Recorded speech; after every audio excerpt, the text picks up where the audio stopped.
You're listening to Women's Media Center Live with Robin Morgan on We Act Radio, 1480 AM.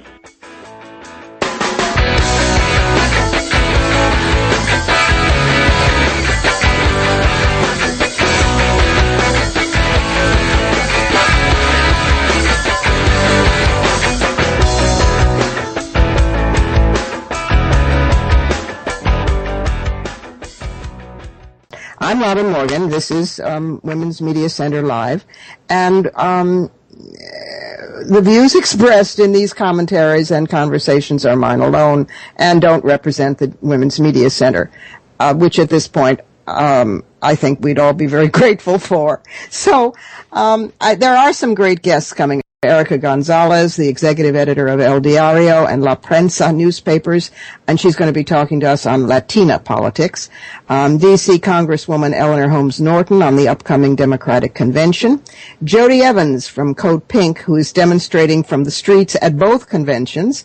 And we're finishing up with Ariel Levy, a dear friend and a great writer, on a rather strange new Naomi Wolf book. So we're going to get right to it and deal with Behind the Headlines, which is a new version of what used to be The Rant. So the headlines this last week were decidedly the Republican convention. And as TV cameras panned the Republican conventioneers, otherwise known as 1,000 points of white, we saw the delegates garbed in elephant costumes, funny hats, an armor of buttons, and lots of hair product, male and female. In all fairness, the Democratic delegates will also be into funny hats, a surfeit of buttonhood, and donkey suits, although this group, the Republicans, ironically and sadly, were not permitted entry unless they checked their favorite fashion accessory, assault rifles, for every occasion, whether in church, bars, or schools. As these good people stood cheering and stomping, sat staring in glazed boredom, or slumped, gape-mouthed, snoring, I found myself thinking about the Republic and about fear. I don't mean fear for the health or durability of the Republic. We're used to that state of being by now. I mean the unmistakable fear in that convention hall, fear of facts, of change, of losing control already lost, fear of accurate information. Quote, we won't let fact-checkers run our campaign. Fear of the press, and always, always fear of the other, pelting an African-American TV camerawoman with peanuts while screaming at her that she was a zoo animal. Oh, the unbearable whiteness of being. Bigotries of sex, race, ethnicity, all reeking the stench of fear, and hypocrisy with its reliable companion sentimentality, manipulating the lowest common receptiveness by feeding it the lowest common denominator from cynics confident that their audience lacks the perceptiveness or the courage to name lies and wild inconsistencies. No government intervention in our lives, meaning no safety regulations, no gun control, no environmental protections, but welcome government intervention in who we sleep with, love, or marry, in if and when and how we conceive or not. Had ratiocination, that process of using the brain to actually think, been present, this crowd ought to have applauded marriage equality. Family values. Myself, I realized some time ago that the only folks I know who desperately wanted to get married, be accepted in a church community, and enter the military were gay people. Those institutions should be singing hallelujahs in gratitude for lesbian and gay willingness to revitalize them. Then there was the parading of the tokens. Here's a woman. She's even a twofer, an African-American or Latina, a cork bobbing in a sea of lacquered blondes. The parading of the wives, that fixed smile we've come to know, now suspecting as we do the grief, rage, sometimes alcoholism or drug addiction hidden behind it. And I can't help wondering whether capitalizing on Ann Romney's illnesses, along with Rick Santorum's shameless use of his daughter Bella's condition, doesn't constitute exploitation of disability, just as it might appear to some that Romney's decision to have Clint Eastwood mortify himself and us was a form of elder abuse. During endless blathering of Christian homilies, I dozed off, But I dreamt the framers' ghosts rose and stalked that hall, outraged by such distortion of their revolution. They knew me in my dreams. I'd written a book about them and about their actual words. The Constitution contains not one reference to a deity on purpose. Jefferson's original draft of the Declaration of Independence did not mention endowed by the Creator. The framers, a mixed bag of atheists, deists, agnostics, Freemasons, and Christians, some of them slaveholders and others abolitionists, were nevertheless radical secularist thinkers intoxicated by the Enlightenment. In my dream, the ghosts of those men, and they were all men despite Abigail Adams' furious warning, surrounded the terrified delegates, saying, "Question with boldness even the existence of a God," thundered Jefferson. "My own mind is my church," shouted Tom Paine. "Religious bondage shackles and debilitates the mind," bellowed Madison, father of the Constitution, who denounced as unconstitutional even the presence of chaplains in Congress and in the armed forces, in that he agreed with George Washington. And in my dream, as in history, when, after the first Constitutional Convention, Ben Franklin was asked what type of government the founders had chosen, he replied, "We have given you a republic, if you can keep it." And I woke up. Can we keep it? Well, now we're ready for our first guest, Erica Gonzalez, and we're hoping that she's going to be ready on phone. She is the young executive editor of La Prensa and El Diario, and I'm proud to say she's an alum of the Women's Media Center Progressive Women's Voices. She should be with us live. Are you there, Erica? Oh, terrific. Congratulations on becoming executive editor. Thank you so much, and sorry for all the back and forth this morning. I don't have a landline, so I'm at my landlord's actually. That's all right. We are rising to technical challenge today on many fronts. Erica, a lot of people say that Latinos, as the nation's fastest growing electorate, might in fact be the swing vote in the 2012 election. And of course, it's also thought that women will be the deciding factor. Put the two together and you get the crucial Latina vote. What are you hearing from your women readers at the two newspapers and from your friends, and what do you feel as a Latina yourself about the national issues and that matter to Latinas the most? Well, obviously Latinas, and in New York City specifically, that's seen in other parts of the country, sometimes we're the heads of households, and obviously we care about what's happening with our children, with our neighbors and friends. And this whole up until recently, there was a lot of trepidation, I think, about the presidential candidates. There was a lot of there was a big letdown in the community about the lack of immigration reform going through Congress and President Obama pushing it through, and it was specifically because it was a campaign promise on his part, and right. You have millions of people in this undocumented limbo. But recently, with this deferred action, it's been sort of a ray of hope for a lot of folks, because they're women who are among our readers who are struggling to keep their families afloat, and then they're seeing their kids who were born in the States who are reaching college age and not able, are hitting just a ceiling because they're not able to legalize, et cetera, and tap resources. So it's been an opening and a promise, even though it wasn't what was told to millions of Hispanics who voted and people who voted, women who voted on the basis of immigration reform being pushed through. So in terms of economics, there's really a missing picture here. I mean, the Republicans are going out and telling Latinas, well, it's really about the economy. We understand that you have an 11% unemployment rate and that it's been stagnant across the nation and throughout many key cities where Latinos live. What they're not getting, Robin, is that immigration reform is inextricably linked to economic progress. So, especially for this community. So. Of course it is. That's the nose on the face. Yeah, exactly. So when it's not an either or proposition for our community, it's integrated, and I think what goes missed a lot, Robin, in all these analyses and polls and commentaries, is that basically this is the question of mixed status families. There's not a pool of native Hispanics here in one corner and a pool of immigrant Hispanics. It's really, in many, many cases, integrated. And it's even the person, someone who's dealing with legal issues, could be your neighbor or your friend or your parishioner at your church, etc. Sure. So it's really, at this point, as a Latina, and hearing from our Latina readers, they're looking for action at the end of the day, not people who are putting out sketchy proposals or no proposals at all, which has been, unfortunately, the case from the Republican side. Yeah. So the only thing that really is hangable onto at this point is the deferred deportation program, the 2-year reprieve for some of the younger undocumented immigrants who came as children. Am I correct? Yes. Yeah.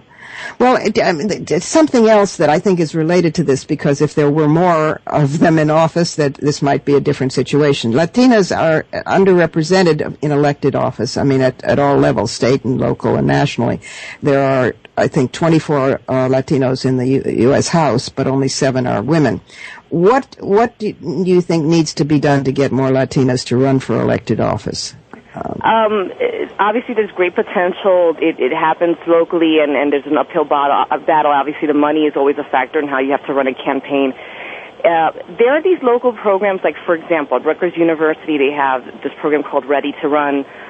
There are other initiatives that train Latinas and other women specifically on how to run a campaign, and they're really straightforward about, how you have to strategize, how do you fundraise, etc. So, I think something on that level, more concentrated and focused, and in key cities where you're seeing the growth. Long Island, New York, has experienced one of the most has seen one of the most dramatic increases of Hispanics. And I think in those non-traditional or seemingly non-traditional areas is where some of that focus needs to be, because those are usually the areas that are experiencing the most tension because of the demographic shift. So. Of course. One last question before we have to go. There's also an underrepresentation of women in media, particularly in rare decision-making roles like yours, which is why it's so exciting that you're who you are and where you are. Any advice to women journalists? Advice to women journalists: just be persistent, and if it's yours, it's yours, and it's really. It's going to be a struggle. It's difficult. People are always going to question you, and that's when you just have to be smarter, stronger, and tap the networks of women out there that are so supportive that I found throughout my career. Oh, well, that's good news, because that's fairly new. I mean, at one point, the running joke was that a woman who made it clung to the ladder with one foot and both hands and used the other foot to kick at anybody who was coming up behind her. But mentoring has taken the place of that, and the understanding that we're all in this together. Exactly. So I hope you come back at some point when we have video so that everybody can see your absolutely beautiful face. Thank you, Robert. And thank you so much for being with us today, and thank you for everything you do all the time. Oh, no problem. My pleasure, Robin. Thanks for everything that you do. Take care, Erica. Bye-bye. Bye-bye. We have to take a short break for our listeners on We Act Radio 1480 AM. Meanwhile, try our comment line. We have one at 347-903-WMC1, and find worldwide streaming links at WMClive.com. This is Women's Media Center Live, talk radio with the brain. I'm about to speak with the great Congresswoman Eleanor Holmes Norton when we come right back, so stick with us.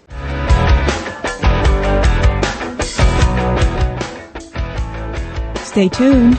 D.C. Representative Eleanor Holmes Norton is in Charlotte for this week's Democratic National Convention, which starts on Tuesday. She discusses the party platform's historic support of marriage equality, as well as reproductive choice and immigration. Next on Women's Media Center Live with Robin Morgan, 1480 AM on We Act Radio. You're listening to Women's Media Center Live with Robin Morgan on We Act Radio, 1480 AM. Smith?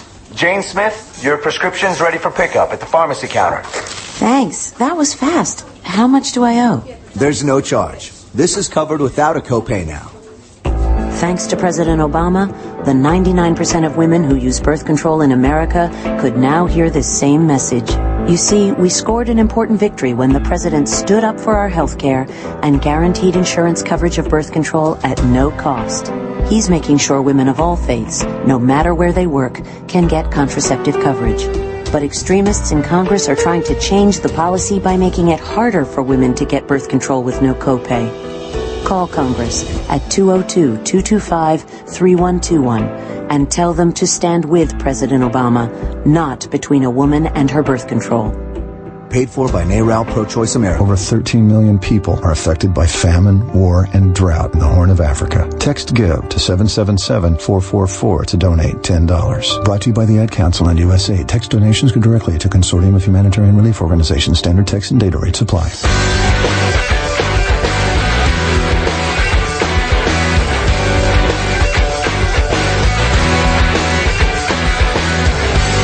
And we're back. Our next guest I have known since we were in our 20s. Eleanor Holmes Norton and I were both in the Women's Caucus, honest to God, of Student Nonviolent Coordinating Committee, SNCC. When we were in our 20s, we were both pregnant, and she was newly out of law school, and our caucus was very small, but we were very proud that because she was newly out of law school, we had our own legal counsel. We go way back. She has spent a lifetime of working for social justice. She headed the Equal Employment Opportunities Commission. She's been fighting for D.C. as the representative in Congress since 1991. She's the founder of the Congressional Women's Caucus and the National Women's Political Caucus and the Black Caucus and all good things. And we audiotaped this conversation just before she left for Charlotte as a delegate to the Democratic Convention. The Democratic platform is really quite amazing this year. I mean, particularly since when one contrasts it with what we've just seen in the Republican platform. It endorses marriage equality, the first time a major political party has supported this issue in its policies, and of course choice and comprehensive immigration reform. Has there been, or do you expect much of a struggle over the platform, or do you think everybody's pretty much on the same page? Well, Robin, not only do I think everyone in the convention will be on the same page, think about it for a moment. That platform on choice, on marriage equality, on what was the third one? Immigration reform. Immigration reform tracks where the country is. Yeah. The country is and has been pro-choice now for more than a generation.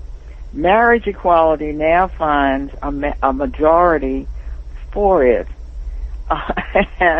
And immigration reform, most Americans have long been for, and the Congress, led by the Republicans, have refused to do it. They want Hispanics in particular out of the country, not reformed into the country. Yeah. It is extraordinary, though. It's such a dramatic. It reflects America, this platform, and certainly there are some conservative and moderate Democrats, but it's the kind of platform that one would dream about.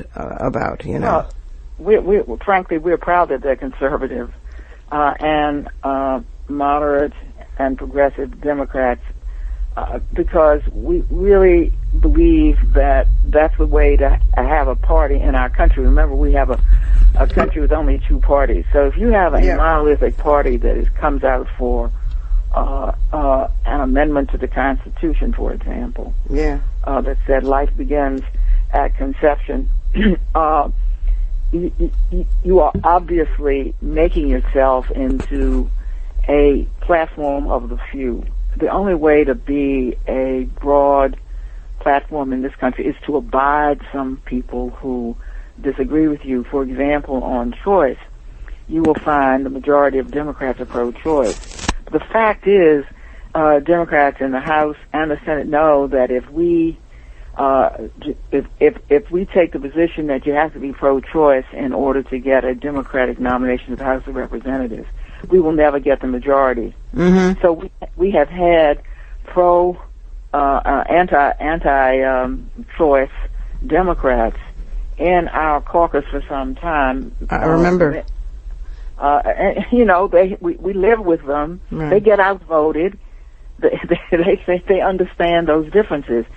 Find me a pro-choice Republican and see if she will speak up. Oh, I know. You're right. Well, there's a group of young Turks who are trying very hard to reclaim the party of Lincoln, but it's going to take them a while. It's tragic because it's been really seized, that party, by a handful of ultra-extreme folks, some of which strike me anyway as being quite mad, quite insane, quite crazy. You're right when you essentially what you've seen here is a takeover. Yeah. Of a party that was quite conservative to begin with, by madmen, by people who, for example, I can tell you as a House member, I never thought I would see the day when anybody in any party would risk the AAA rating of the United States government, but we've been downgraded to 2 grades because of the fight. Republicans put up over, of all things, raising the debt ceiling, which is routinely done, often with some back and forth. Yeah. But the fight was such that it led to a downgrade of our bonds. I mean, that is over the cliff. And they let it happen. Well, that's part of the whole assault, I think. I mean, you certainly in the D.C. radio audience, but for the international audience listening to this, they might not know that you have been the leading voice for years since you are the representative from Washington, D.C., on getting D.C. residents their representative voting rights in the House of Representatives. So I know that how voting rights are crucial to you. Let's talk for just a minute on the voter suppression that's going on, because I don't frankly understand why people aren't in the streets about this. I mean, the voter ID laws, the closing of polls early, the only good news was that I guess just recently a federal court struck down a voter ID law in Texas saying it was blatantly discriminatory. So are you sanguine about the court cases? Well, I am, because there are a number of cases in the Midwest where the courts have struck down these clear, unvarnished attempts to not suppress the vote. To me, suppressing the vote is what they did at the polls, I suppose, for the last 15 or 20 years. And they're trying to make it sure people can't vote at all. Right, eradicate it. Yeah. That's what they're doing. Essentially, it looks as if they said, wait a minute, how did Barack Obama win? And they've targeted the groups that they think were, quote, responsible. They were very young people, you know, college students who use their IDs. They were people of color. They were Hispanic people. Older people, too. Yes, but older people are people who, at least in 2010, were with them. So they are going to lose some of them, and we hope the fact that they're going to lose some of them with this, and that they have Paul Ryan on the table on the table. Have Paul Ryan on the ticket, who wants to end Medicare as we know it, make it into a voucher system where seniors would end up paying more and more, and would finally find it unaffordable. We now, of course, have a shot of getting them back from 2010 when they went off when they veered toward Republicans, and we hope that this veering toward Republicans, it does not reflect what it now seems to. And I say this in sadness, but it appears that Obama and the kind of backlash against Obama, and I will call it that because I think it is that. It's racism. Has to do with his representation of the great transformation. Yep. That's going on in our country. Yeah, I mean, and it's blatant racism in some cases. You know, it is absolutely that. You know, I mean, at least the voters, nobody can claim in this year's election that they don't have a distinct choice. Gladden my heart, as you have often done, and tell me, do you think that the extremities are so clear that we have a possible chance of taking back the House?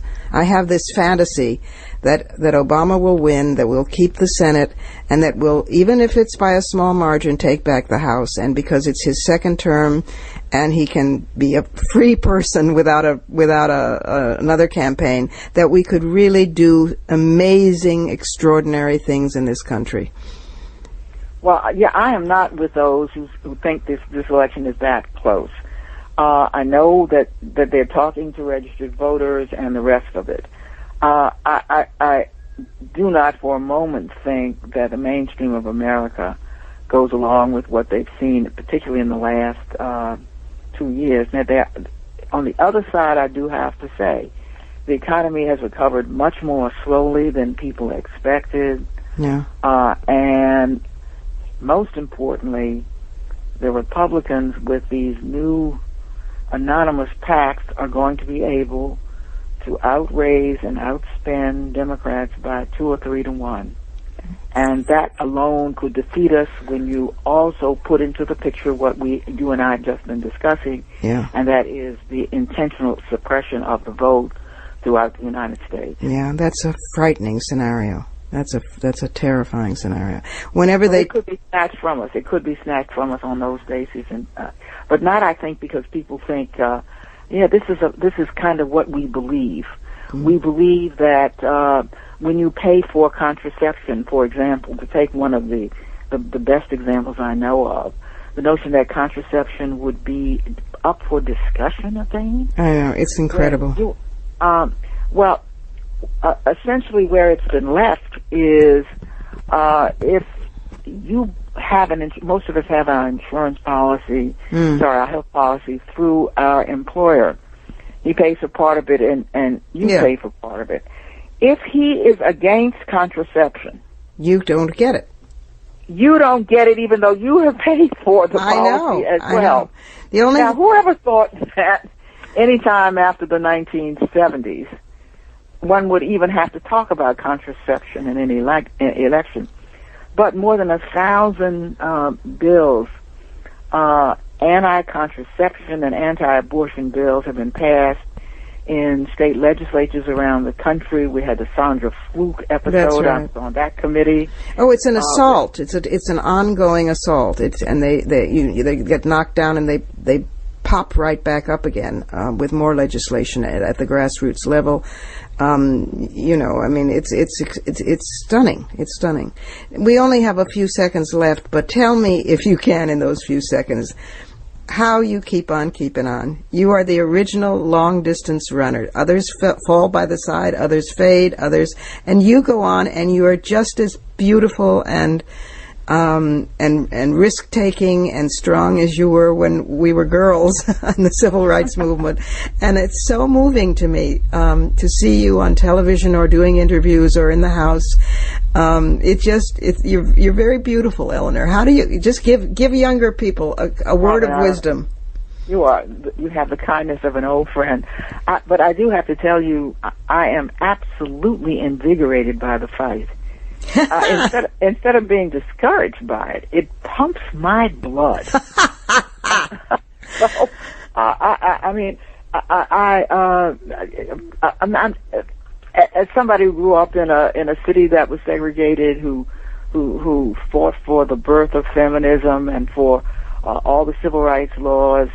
I've never seen anything come easy. What I haven't seen, Robin, is an attempt to send us all back where we came from, and that makes my blood boil. Well, we're just not going there. We're not going back. We're going forward. And as long as we have you on our side, I'd have absolutely no doubt about our direction. I love you. You're all too kind. We've got the majority of the American people with us too. That'll help. That's good also. Both Eleanor and the American people can't lose. Thank you so much for doing this. Take care. Have a good time. Kick some ass at the convention, and be your own wonderful self. And I love you dearly. And thank you so much. Always a pleasure, Robin. Take care now. Bye-bye. Isn't she wonderful? Well, time for a break. Again, alert to tweeps. You can tweet a comment to us at hashtag WMC Live. Verbal Karate is coming up, and CodePink's Jodie Evans, so don't go away. I'm Robin Morgan, and this is Women's Media Center Live, talk radio with a sometimes brain, on React Radio, 1480 AM, and worldwide online. Coming up, hundreds protested on the streets of Charlotte this morning during the March on Wall Street South. Jodie Evans, co-founder of CodePink and chair of the board for the Women's Media Center, was among those leading the charge. She joins us when we return. You're listening to Women's Media Center Live with Robin Morgan, 1480 AM on React Radio. You're listening to Women's Media Center Live with Robin Morgan on We Act Radio, 1480 AM.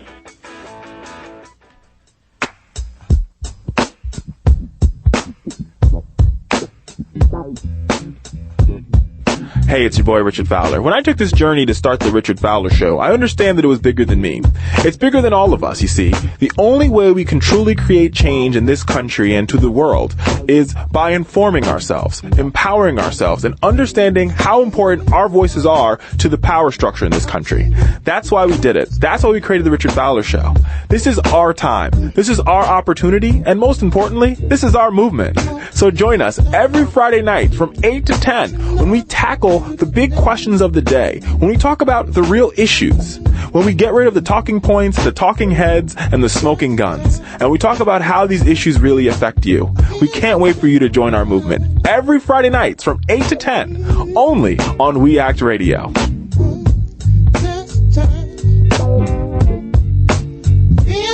Over 13 million people are affected by famine, war, and drought in the Horn of Africa. Text GIVE to 777-444 to donate $10. Brought to you by the Ad Council and USAID. Text donations go directly to Consortium of Humanitarian Relief Organizations. Standard text and data rates apply.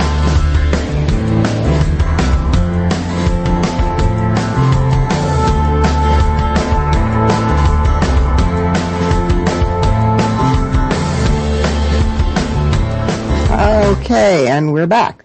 So we have a few seconds here for verbal karate. Questions for the media kick. You may remember this. Questions for the media are the things that you really would love to ask them. And my question for the media today is, why are journalists caving into the campaign's insistence on having approval of candidates' quotes in advance of airing or printing them? This is not good journalistic practice. Then there is the words actually do mean things karate chop.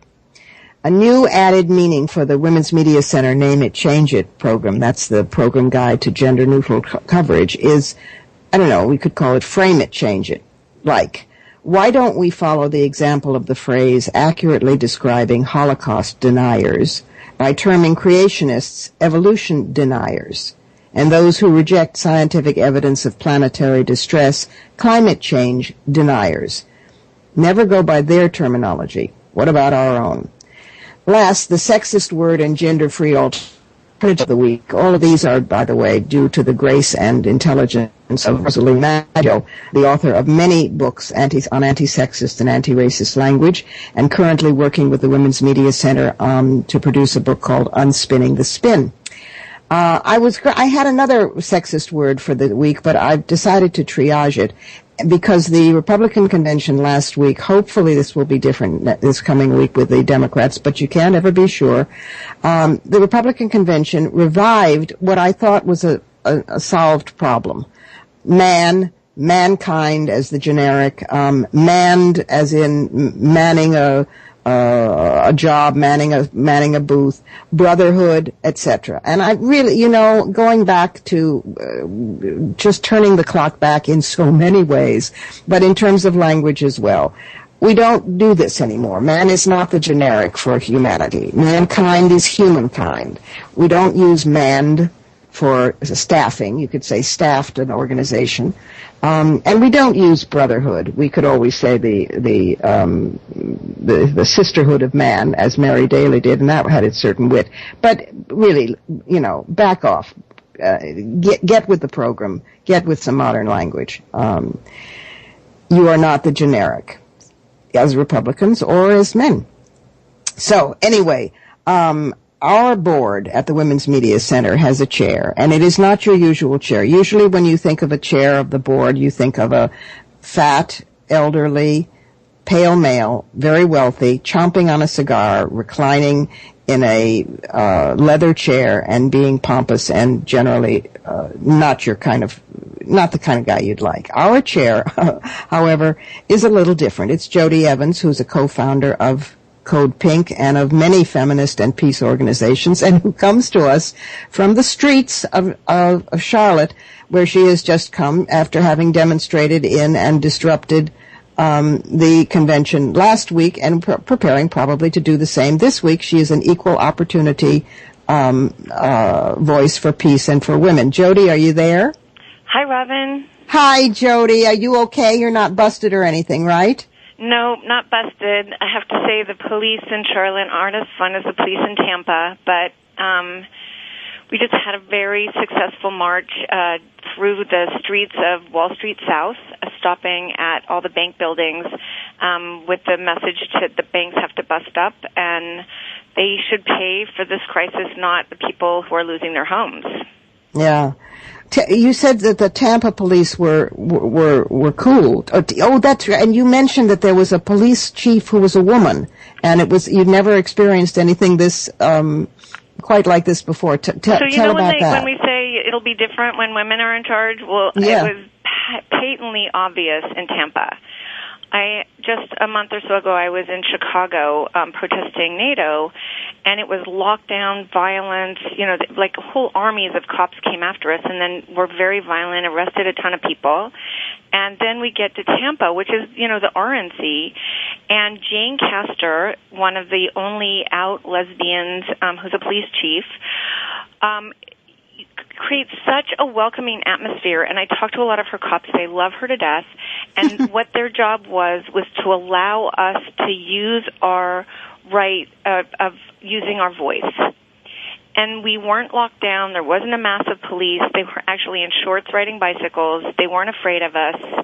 They knew we were human beings, and that difference, shows the difference a woman can make. That's incredible. That's fantastic. And you're not facing the same kind of situation, I take it, in Charlotte.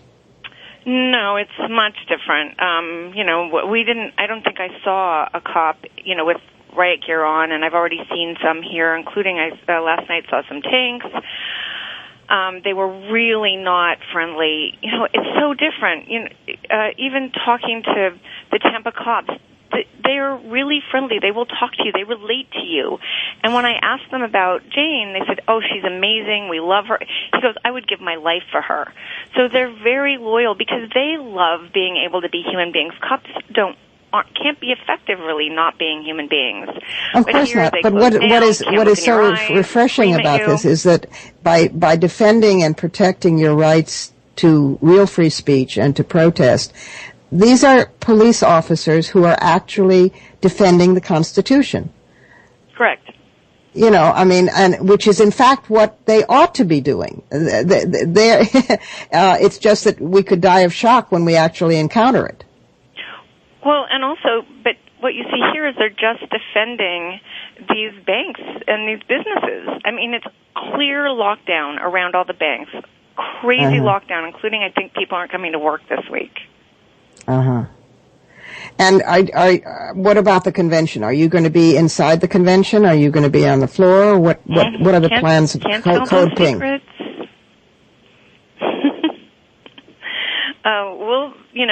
We get in each day as a surprise. So we were able to get in every night at the RNC with our messaging, and we'll see what it looks like here.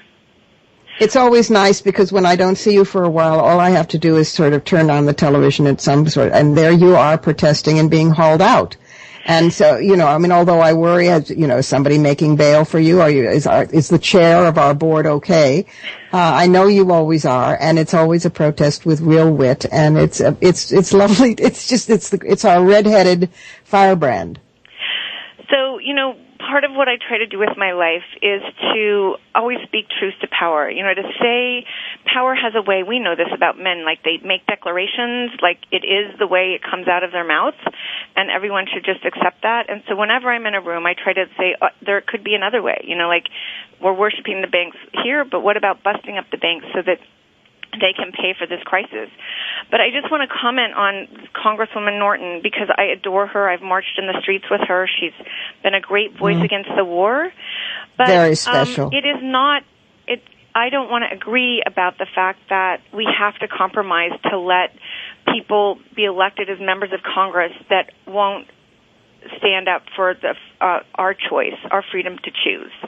And it has been that compromise that has allowed us to track as Democrats. And so as an activist, I say, no, that isn't the way the world is. The world, there's another possibility, and that is to say, no, the Democratic Party will not allow someone to say they're from the Democratic Party if they don't celebrate a woman's right to choose. Well, I'm glad you said that. I tend to agree with you, but I also understand that when you're in office and you're trying to move a caucus, it's a different position. Here's what I love. Here's what I love, Jodie. I love, and then we've got to go in just a second. But I love that we're inside in the halls of Congress and that we're outside in the streets. I love that because then we have a sort of, and by we I mean women and progressives in general. Because if we're only inside in the halls of power or Congress, then we sooner or later get eroded and co-opted. And if we're only in the streets, then sooner or later we become irrelevant. But it's the double vise effect, the scissor effect, whatever you want to call it, where we're absolutely unstoppable. Will you say a word or two as the chair of the board of the Women's Media Center about the Women's Media Center? Oh, well, I mean, what a privilege it is for me to be able to be chair of this amazing organization, mostly because I get to serve my three heroes, Jane Fonda, Robin Morgan, and Gloria Steinem. And also, because Robin, I stand on, your shoulders, follow in your footsteps. Even here, as I'm here at Wall Street South, you were the first person that actually closed down Wall Street. So it's, besides being able to support in that way, it's as an activist and a change agent for over 40 years, what I know is that it is the story that actually creates change. And if we don't get to tell the story, if we're living inside of another story, if our voices aren't there, we're living inside of a lie that undermines our own voices and undermines everyone's ability to be in relationship with what is. And so I, with all my energy, work to make the female half of the world more visible and raise women's voices wherever I can. You do that, and boy, wow, girl, you ever do that. So I send you much love, a huge bone-crushing hug. Take care of yourself in those crazy streets. Make good trouble, and we'll see you at the next meeting. Thanks, Robin. Much love. Congratulations on your show. It's awesome. Okay. Bye-bye. Bye. We need to take another break. I'm Robin Morgan, and this is We Act Radio 1480 AM, and you're listening to Women's Media Center Live, talk radio with a brain. Next up, author Ariel Levy and I discuss books and vaginas. So stay tuned.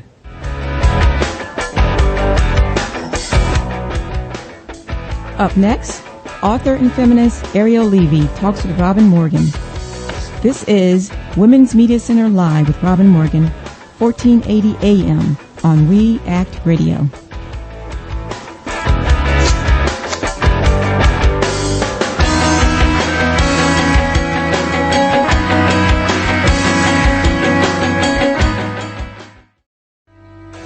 You're listening to Women's Media Center Live with Robin Morgan on We Act Radio, 1480 AM. Jane Smith, your prescription's ready for pickup at the pharmacy counter. Thanks. That was fast. How much do I owe? There's no charge. This is covered without a copay now. Thanks to President Obama, the 99% of women who use birth control in America could now hear the same message. You see, we scored an important victory when the president stood up for our health care and guaranteed insurance coverage of birth control at no cost. He's making sure women of all faiths, no matter where they work, can get contraceptive coverage. But extremists in Congress are trying to change the policy by making it harder for women to get birth control with no copay. Call Congress at 202-225-3121 and tell them to stand with President Obama, not between a woman and her birth control. Paid for by NARAL Pro-Choice America.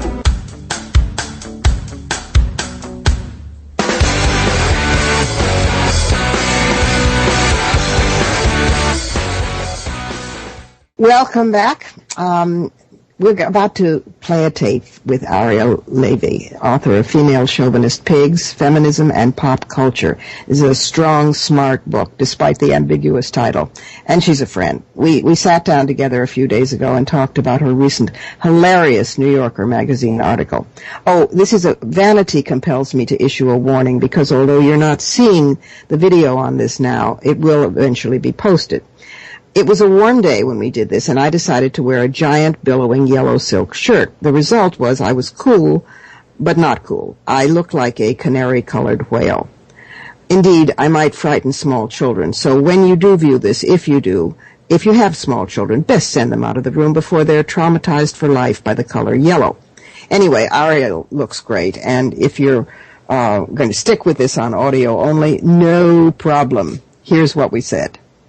You recently wrote a hilarious and smart article for the New Yorker. Thank you. Well, had me rolling on the floor. So talk about that. It was a review of Naomi Wolf's new book, and also, in passing, a review of 50 Shades of Grey and all the other shades of Grey. Yes, many shades of Grey. Well, I'll just start by saying, with the 50 Shades of Grey book, based on what I had read, I was expecting the story of O. I was expecting, because it's been, I think, interpreted by many, by Tina as Brown and Barbara Walters, as a kind of inconvenient referendum on feminism. Right. That this proves that what women really want is to be hurt and demeaned. Well, you read the books. I mean, don't read the books because it's boring and they're long. But I'm here to tell you, it's not about a man demeaning a woman. It's about a man worshiping a woman. Huh. But he hits her? There's some spanking. I see. But mostly it's Cinderella with spankings. Mostly it's this guy who, the books were written as fan fiction, as a kind of homage to the Twilight series. And it's very vampire-y. So they're like Gothic novels in a sense. Yeah, except, I mean, not in the Bronte style, we could say. Yeah, but they're also not even that in the other style. They're more like, if anybody ever read Sweet Valley High when they were in high school, it's like the protagonist, this seductress, all she says all the time is, geez, and holy cow, geez, this is hot. Like that. I mean, it's like, so it's like Gothic novel crossed with Buffy. Or Gidget. Or Gidget. But not even to Buffy. Okay, yeah, well. But anyway, I mean, so it's really about this, this is how story of O this book is. After she loses her virginity to him, the morning after he introduces her to his mother. I mean, that's what we're talking about. We're talking about, it's Cinderella. It's a man who worships a woman and protects her and buys her cars and security guards and is obsessed with her safety. And it's also about stuff perfect domesticity. It's very much about stuff and getting stuff. Yeah, exactly. But anyway, the reason I read all those books was because I was interested to see if there was any crossover with Naomi Wolf's new book, which is called Vagina, a New Biography. And the biography is of the vagina, not of Naomi. No, it's of the vagina. Although we learn a lot about Naomi. Okay. Oh, well, we do. A lot about her vagina. Okay. Oh, go on. But basically, Christian Grey, the guy who's the hero of the 50 Shades of Grey book, is the hero, I would say, that Naomi Wolf is seeking. Really? In vagina. Because what she's saying is that, first of all, the vagina is coextensive with the female brain.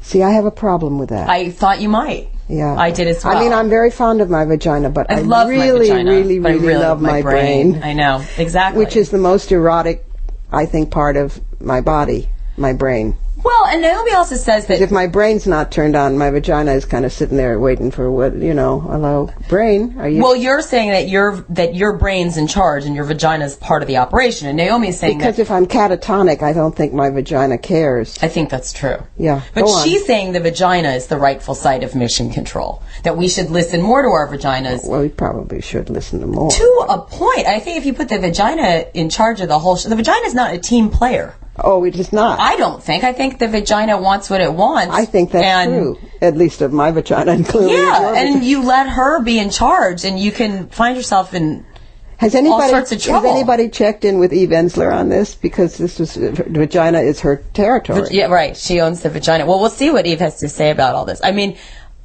the thing that I think is the strangest, the most outlandish claim in the new Naomi Wolf book, is that she says that, the strangest is that the vagina is coextensive with the female brain. Yeah, we spent a few hundred years, I think, it seems to me, I wasn't around for all of them, although some days it seems like I was, that we a lot of time trying to convince men, first ourselves, and then men, and then governments, and then the world. Then ourselves again. And then ourselves again, that we had brains, and we weren't just vaginas, and our vaginas did not control who we were and define who we were. It's so very this seems interesting a little bit to me. regressive. Very interesting to me that I think what, in many ways, I mean, many things set the so-called second wave of feminism apart from the first, but one of them was that your generation added not only the personal but the physical to the political. That's right. And the clitoris. And the clitoris, we that's were fond right. of we discovered the clitoris. Well, we didn't discover, but we rediscovered it, and we thought,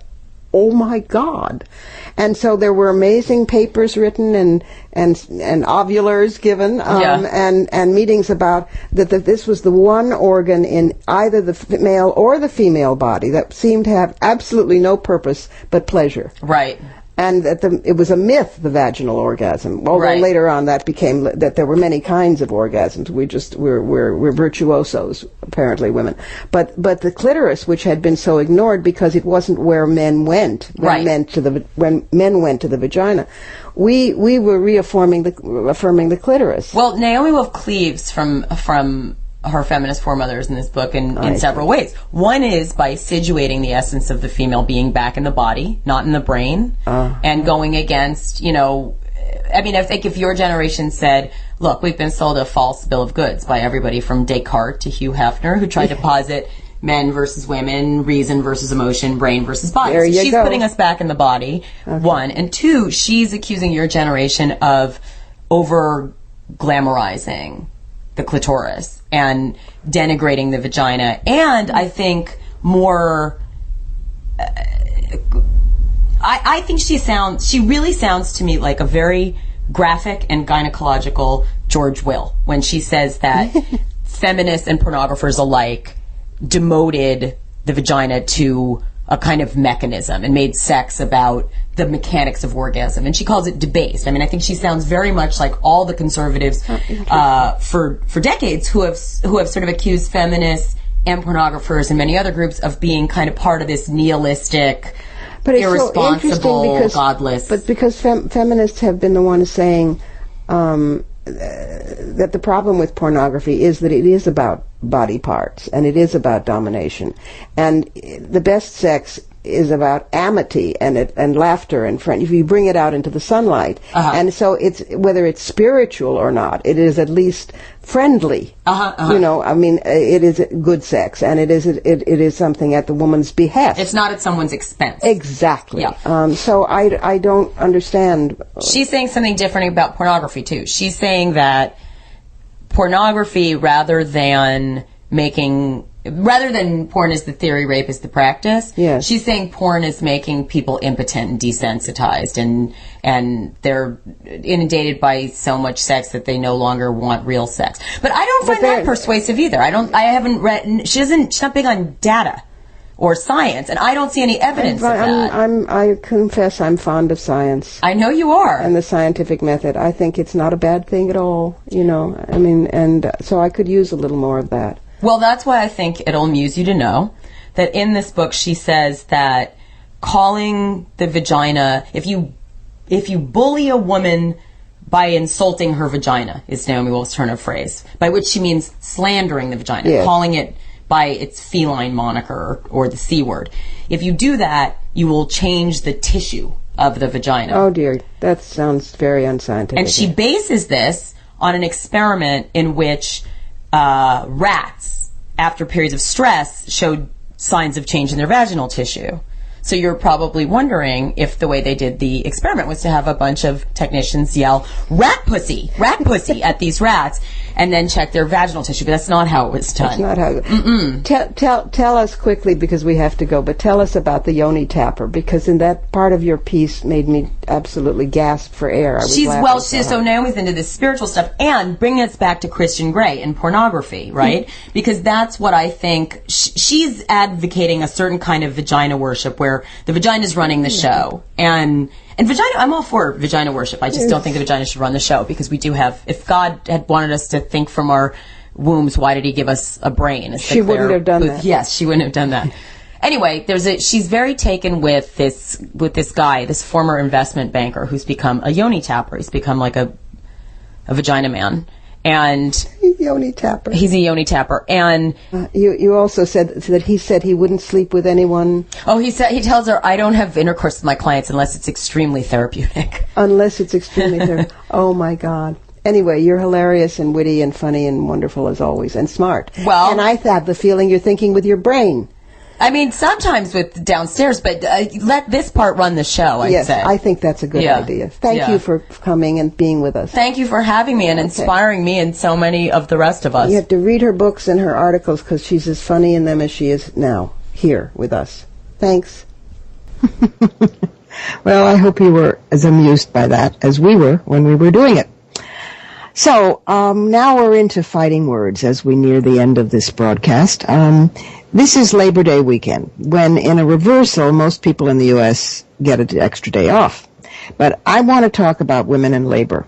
I can hear you yawn, so it's not the usual that we're paid less, we're often betrayed by unions, we're ghettoized into pink-collar jobs, all that. No, this is the hard stuff, unpaid labor.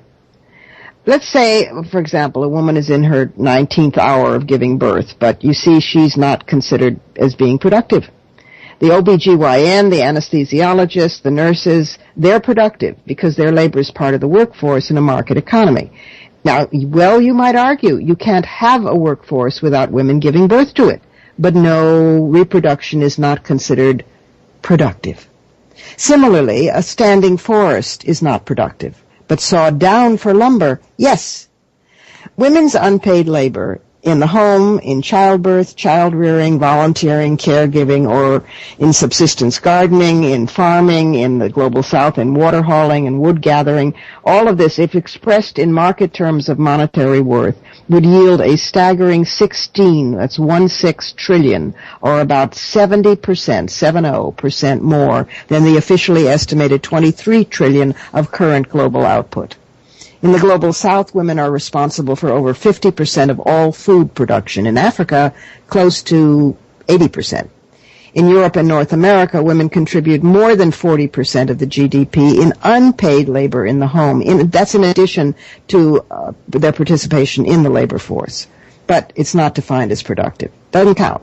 You could say that most women on the planet don't live under capitalism or, in fact, any other modern system. We live under feudalism. You know what is defined as productive and thus valued? Wars. They generate industry. Cigarette smoking. It needs medical care, oxygen tanks, hospitals, funeral homes, oil spills, and pollution. These require massive, costly cleanup. These are all considered productive activities because they require market services and goods. Now, this death-oriented system is not a coincidence, nor is it simply a capitalist plot. How did it come to be? Well, between the two world wars, John Maynard Keynes and Richard Stone wrote a paper titled The National Income and Expenditure of the United Kingdom and How to Pay for the War. Honest to God, I did not make this up. From this grew the United Nations system of national accounts, which defines what is and is not productive and assigns worth accordingly. And this system is used by the IMF, the World Bank, multinational corporations, and virtually all governments, no matter what their postured political differences are, communist, socialist, monarchist, capitalist. Feminist economists have been at work exposing and confronting this system, one way being through national censuses that ask, do you work or are you just a housewife? And so in the Scandinavian countries and Canada, masses of women have been checking yes to both boxes and then listing all the activities homemaking involves and putting the going monetary value next to them, cleaner, chauffeur, gardener, launderer. Well, since more and more men do housework, not enough, but more and more, next time, male or female, you fill out a census form, make it an act of protest and enjoy your day off from being unproductive. That's it for this week. Remember to let us know what you think. The comment line is 347-903-WMC1 and on Twitter, #WMC Live. In addition to hearing us on We Act Radio, In the D.C. area, you can stream us in real-time audio and sometimes, hopefully next week, video from links on WMCLive.com. You can also find us whenever you want as a podcast on iTunes, a video on YouTube. The day after each program, you can access a transcript of the show at womensmediacenter.com. And, of course, you can channel our spirit if you live in California. Here's the family for Women's Media Center Live. WMC President and for this program Executive Producer Julie Burton, Senior Producer Crystal Williams-Chancellor, Online Producer Michelle Kinsey-Bruns, Producer Peter James Callahan, and Production Assistant Nora Eakin. I'm Robin Morgan, wishing the purists among you a not too disillusioned with the Democratic Party week. It's like democracy itself, or aging for that matter, a mess and a pain, until you remember the alternative.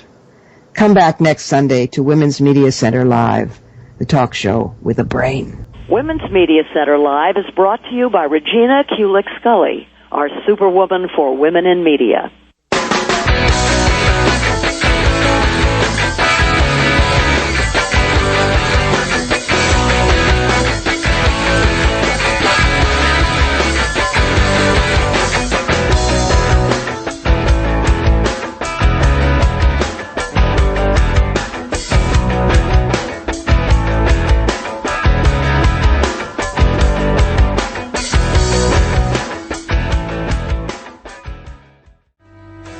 You're listening to Women's Media Center Live with Robin Morgan on We Act Radio, 1480 AM.